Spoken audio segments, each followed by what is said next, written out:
I'm chatting with Julienne Dickey, who's the Green Party candidate for Napier. Kia ora, Julienne, and Kia ora. welcome to the show. Yeah. Well, thank you very much for having me. It's nice to meet you. Now, you've only been the Green Party candidate for a short time, a couple of weeks, I think. As the original candidate, James Crow, he pulled out because of family reasons. It's a bit of a curved ball you've been thrown, isn't it? Well, it's certainly a steep learning curve, Yeah. and but I'm enjoying it, enjoying the challenge. Yeah. What made you take on this tough challenge? I guess I thought I had the skills and experience to be able to do it, and they were certainly looking for someone to do it, Yeah. and yeah, I just thought it was something that I could do and something that I could contribute. Yeah. Now, I know when James stood, he wasn't really interested in the electorate vote, but he was just after the party vote. Is that your same? That's the same. Yeah. Yes, yes. It's a swing electorate, Yeah. so voters need to decide what kind of government they want next time, and so I'm urging everybody to party vote Green so that we have enough Green MPs that we can either work with Labour and push them further and faster than they're going at the moment, or if it's a national-led government, then holding them to account and hopefully also being able to influence the direction of travel then. Okay, and so who should people give the electorate vote to then? Well, it's up to them to decide. They need to decide what kind of New Zealand they want to live in, one that's more inclined towards taking a stand on the climate and more inclined towards equality and social justice, or not. Yeah, yeah. Now, as far as I know, so you're not on the party list either, so it doesn't bother you that you're not going to get into Parliament probably? Well, it would have been an interesting challenge, but no, I'm not expecting to get into Parliament. Yeah. Now, how do you even begin to organise a campaign at such short notice, or are you sort of taking over from what James had started? Both, really. We have a very active branch in Hawke's Bay, so they've been very supportive. Okay. And Nick Ratcliffe, the candidate in Dickey, has been very helpful as well. So so I haven't had to start from scratch. There's a lot been in place that I've been able to take advantage of, and I've had lots of support. Okay, so now you're originally from Auckland and then went to the UK for a while. Tell us a bit about your background. I grew up in Mount Eden in Auckland in a very ordinary family. My father worked in insurance, and yeah, I had a pretty straightforward childhood and teenagehood. And then I went to university and I studied anthropology, and that kind of gave me a whole different take on a kind of fairly fixed view of the world. Yes. That I think a lot of New Zealanders had at that time. And then I went teaching in Blenheim for a little while. But I was always interested. I became slightly politicised at university as well. There was the Vietnam War at the time, which shows how old I am. But so got very involved in anti-Vietnam War protests and other kind of issues. Yeah, and then after teaching in Blenheim, I went to the UK, and that was just a very exciting time. So I had various jobs, but I became very involved in lots of issues and campaigns around equalities and social justice and so on. So, and Greenham Common Women's Peace Camp, that was a big part of my life for a while. So yeah, those were the kinds of things that got me into politics rather than party politics at that time. Okay. And what made you come back to New Zealand? Well, I'd been in the UK for a very long time. I had a long time in London where I managed a mental health organisation, and that gave me a lot of skills around management and leadership. Then I moved to Scotland, and I managed an organisation for people with learning disabilities, an advocacy organisation. Oh, yeah. And again, that was a really interesting thing. And I then became a management consultant, and I worked across all sectors, private sector as well as not-for-profit and statutory sector, which gave me, again, a lot more insight, certainly into the private sector, but a lot more understanding of what needs to happen for organisations to thrive. But after a long time, I decided it was time to come back to New Zealand. My parents were both dead by that time, but I had older brothers and sisters. And so, yeah, I came back and thought it was time to retire, but decided I didn't want to retire. So, yeah, and we settled in Hawke's Bay, because after living in Scotland for quite a long time, we thought, well, where's the place with the best weather in New Zealand? So we settled on Hawke's Bay, and I love it. So that was 9 years ago.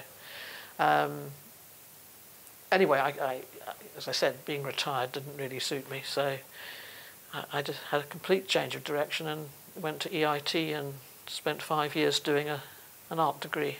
Wow, that is a change of direction. So I've just graduated in my master's, but I also spent 3 years in the middle of that managing the Napier SPCA op shop. Okay. And I got involved in other things. I'm on the board of Creative Arts Napier and Age Concern Hawke's Bay. So yeah, I keep myself busy. Yes. So your background would sort of suggest that it's not just, you're not just sort of climate focused and that, but you've also got a social justice and social issues. Yes, that would well. have been my primary interests. Yeah. But over the last few years, I've become increasingly concerned about the climate, and wasn't really doing very much about it, just being anxious and concerned. Yeah. And so that's why I decided about 3 years ago to join the Green Party, because I thought something needs to happen, something needs to change, and it needs political change. It needs a political will at the top to make this happen. So yeah, so I joined the Green Party, which is to me a sort of perfect marrying of climate change and social justice, social inequalities issues. So what are the key focuses for you for the campaign? Obviously climate change. Yeah. Yes. Well, climate change is absolutely essential. If we're continuing to thrive as a planet, let alone a country, we need to do something urgent about the climate. And of course that has to be balanced with economic and other interests, but we can't just keep kicking this down the road to our children and our children's children, because they need to have a future in which they can thrive and in which all the species on the planet can thrive.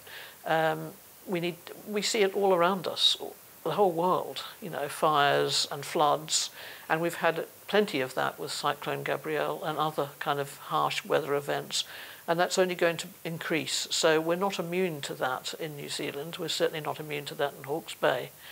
I went to a very interesting talk last night with the Ahuriri Estuary Protection Society, and it was kind of dismaying, really. Everybody in Napier walks around the estuary and doesn't realise the very poor quality of it because of the pollution that goes into it, because of the invasive species, because of habitat loss and so on. And so there's plenty to be doing, not just about the climate, but also about protecting our absolutely fabulous natural heritage and wildlife in New Zealand. And those things, to me, are really important. They're kind of, because without doing something about that, then what else do we have, really? Now you referenced Cyclone Gabrielle. Yes. You believe that definitely was the caused by climate change?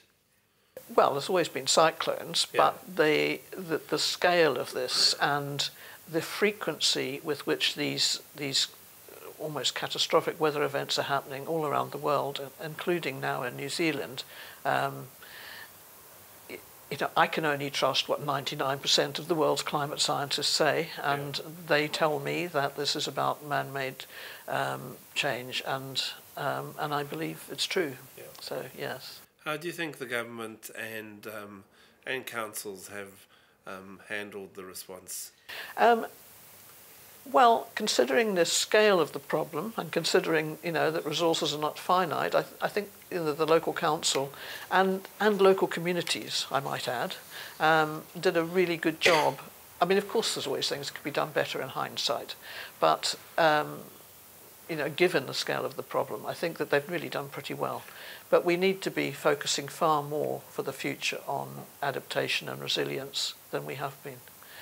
I was just also going to say that my other main interest really is in kind of ending poverty and inequality, because poverty is... Can we get to that in a moment? I just want to continue with climate change. I've got some questions on that. Just in terms of what you just mentioned about looking at how we go forward in terms of, so you mean there's some areas where we shouldn't be building and things like that? Yes, I'm not an expert in this, so I have to trust people who know it better than me, but we certainly need to have a lot of exploration and a lot of rational conversations about where we build, about whether we rebuild, about managed retreat, about stop banks, for example.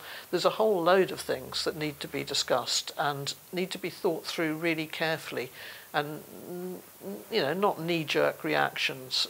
The government and local councils need to take time to think about it and to analyse all the information and come up with the best outcomes. So any of those things, I think, should be on the table. Yeah. Now, were you affected at all by the cyclone? Not personally, no, I wasn't. But I used to drive along Puckafy Road every day in order to get to EIT, well, or the bus mostly. And and the scale of devastation there was kind of heartbreaking, and I do feel very sad for the people who've lost everything. I know I had something to do with the Waiheke Arts Centre, for example, and I know people who lost everything. They lost their houses, they lost all their artwork. So I personally know people who've been affected, but no, my house was not affected at all. And what are you hearing from people? Because obviously it's only been 2 weeks, but are you getting to speak to people who were affected in that, and what are they saying to you? Not in the last couple of weeks, probably, but I did speak to some... I made a whole lot of little ceramic hearts with kia kaha on, and I distributed those, and I then got to speak to some people who were part of the cleaning up crew, and that was really interesting to talk to them and to see what they were doing, and just the scale of it, really. It's it's kind of unimaginable. Now, just in terms of your campaign, what are you doing? What is your campaign? Are you going out door knocking? Are you got poster billboards up, that sort of thing? Well, the billboards are up, and they're really about Party Vote Green. Yes. They're not about me personally. I've got various meetings that I'm speaking at, candidate meetings, and I will be doing some leafleting and probably standing on street corners handing out leaflets. I'm not sure about door-to-door knocking. Now, you mentioned poverty, because obviously poverty has always been an issue in New Zealand, but at the moment with the cost of living crisis that has been exacerbated, what are your views on that? Well, I just think it's totally unfair that 15% of New Zealanders own 15% of the wealth of New Zealand is owned by 1% of the population, and that 50% of people own a mere 2% of the country's wealth. And inequality of income is completely out of hand, which is why I and the Green Party support a wealth tax of 2.5% on anything over $2 million net assets. And something desperately needs to be done, because poverty is at a root cause of so many other things, like ill health, poor housing, crime.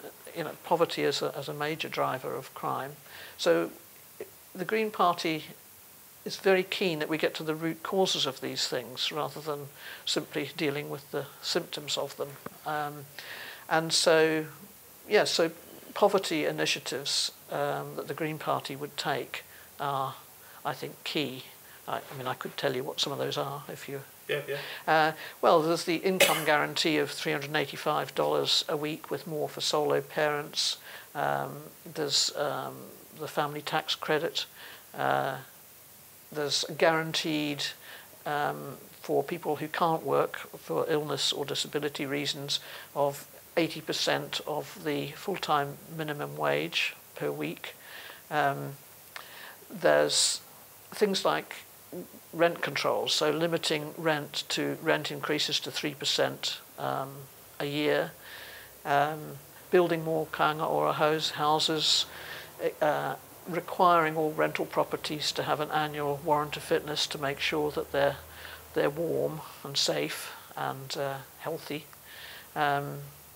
Yeah, those kinds of things. Yeah, because some of those policies you mentioned, the wealth tax, didn't get too good a reception, and also the rent control one as well.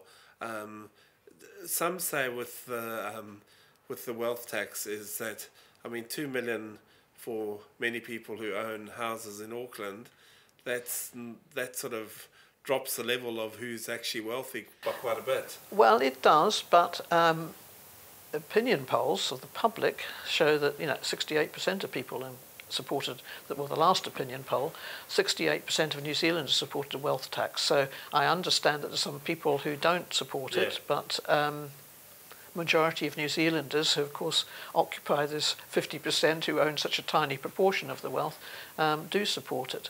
And sometimes you just have to be, you have to go for it, really, and because if you think it's right. And it is, to me, right that we don't have such extreme income equality in the country, and something has to be done about it.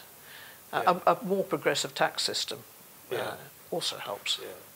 And in terms of children and children in poverty, have you got anything special, sort of aimed at them, kind of thing? At children? Yeah. Well, all children, like all people, deserve to live in warm, safe, affordable housing. Yeah.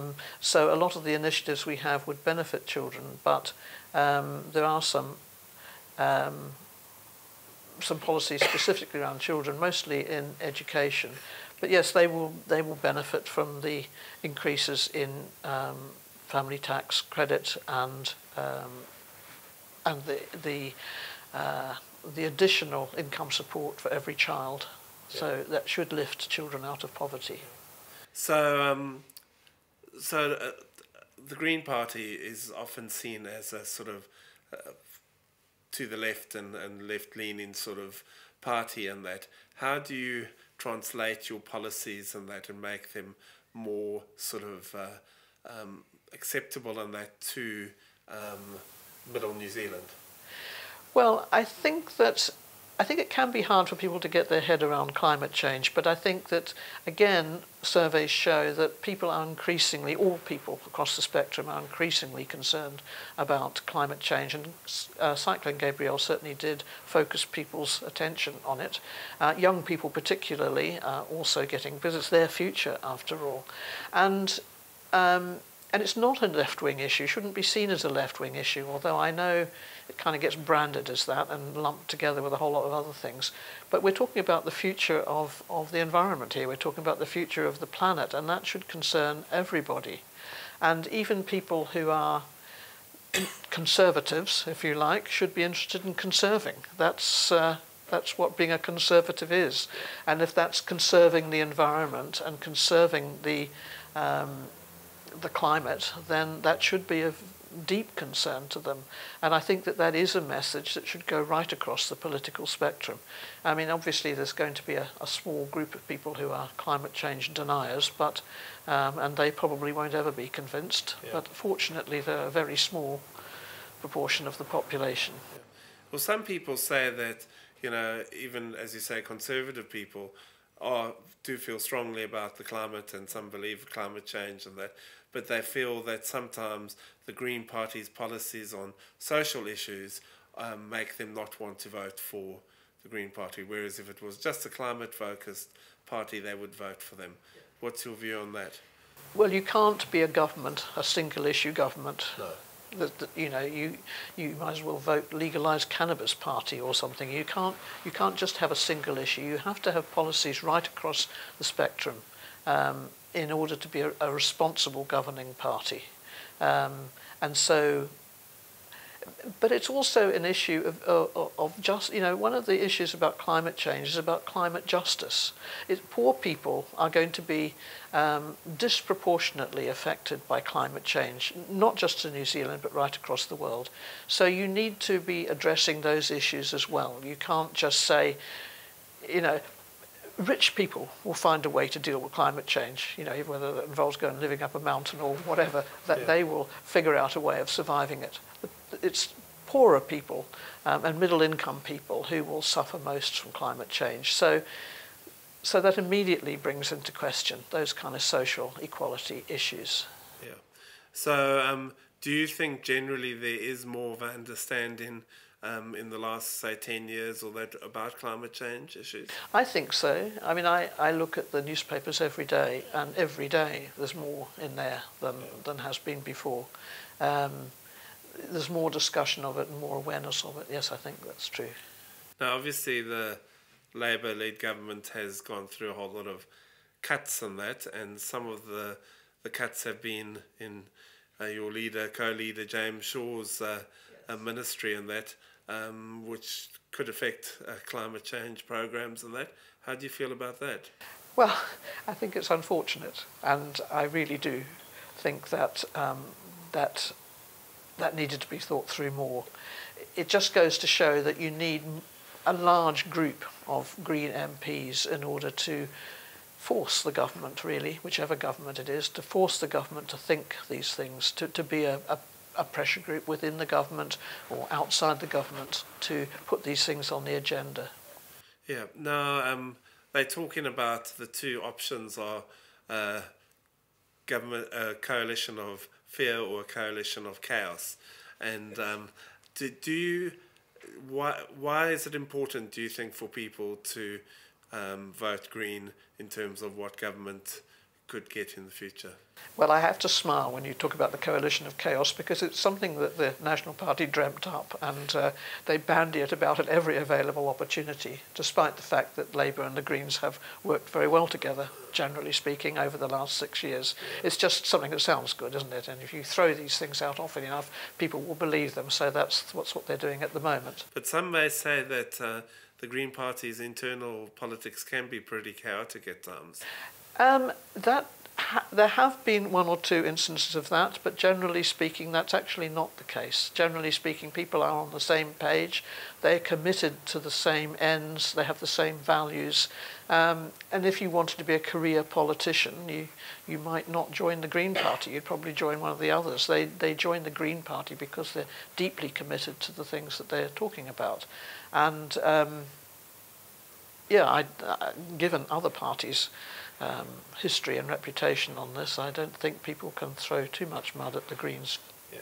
But if the Green Party is going into these coalitions with not really being given much, and some may say James Shaw was even disrespected by not even being told that these cuts were coming, what can they do more to sort of push their line? Yeah. Grant Robertson did, by the way, apologise to James Shaw for not informing him beforehand. Need more Green MPs, vote Party Green. I mean, that's the way to get more. The more Green MPs there are, the more the caucus is able to apply pressure, and the more they can take the public with them, that will also apply more pressure. And these things will become more urgent, and people will have to do something, and governments will have to do more about it. Now, there has been talk in some other parties of the talent pool not being that very deep. Do you think the Green Party has enough talent to be able to have more MPs going in?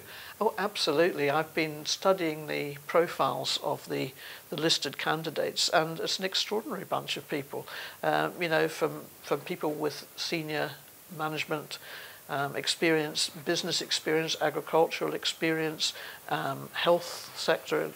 You know, the wealth of experience amongst those candidates is enormous. I'm really impressed. Yeah. And what are the other issues on a grassroots level there in Napier that you are going to have a look at and focus on? Well, health is always an issue.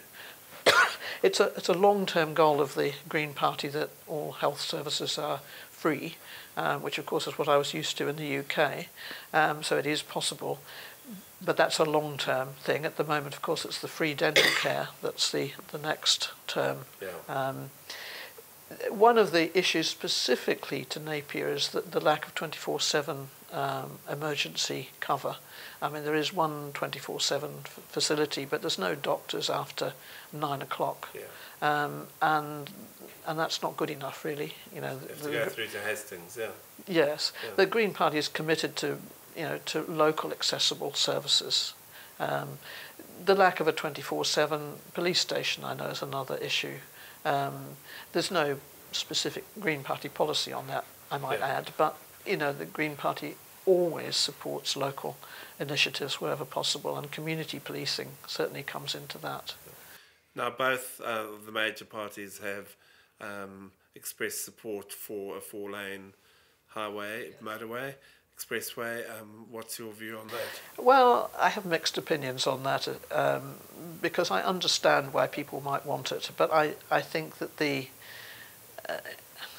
emphasis on road building is and cars.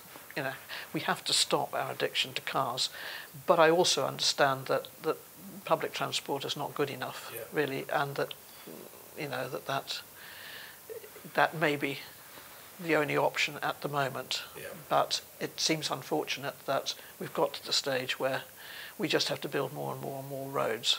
So what is the solution? How do you improve public transport? Because you spoke about catching the bus the other day, but even that's limited, and trains virtually non-existent. Well, it would be nice to have trains, wouldn't it? I mean, again, having spent a long time in the UK and having just been back there for a while, the ability to catch trains wherever you want to go practically is just wonderful, and it's reasonably affordable. And it would be really nice to think we did. I understand we don't have quite the same population density here, but nevertheless, in time it would be nice to see some kind of light rail system. So you think between a passenger service between Hastings and Napier, maybe? Well, that would be nice. Yeah. Yes. And absolutely doable. I mean, there's the rails are there already. Yeah. Yes. Yeah. And now, in terms of putting your predicting hat on, how do you think this election is going to go? Many are saying that it's close. Some are saying that it looks like it could be a Act National, and possibly New Zealand First even, coalition government. What's your view on that? Well, there's no denying the fact it's going to be close. I obviously hope for one outcome. We will still live in a liberal democracy, whichever outcome we have, and that's something to be thankful for. But I feel very disheartened, if it was a National Act government, that all the kind of gains that have been made around the environment and equalities, well, not all of them necessarily, but a lot of them will be lost. And I think that's really unfortunate. And I think, that's not an outcome to be wished for. Now, in terms of when this is over, do you just go back to your normal life, or are you still going to be an active member of the Green Party? Absolutely, yes. Yeah. No, I will continue to be an active member of the Green Party, and I'll continue to contribute to these debates and issues in whatever way I can. Yeah. I still have plenty of energy and commitment and passion in me. Yeah. And why should people vote for the Greens in this election? People should vote for the Greens in this election because we're the only party that has the policies and the ability to push forward those policies around climate change and social inequalities. And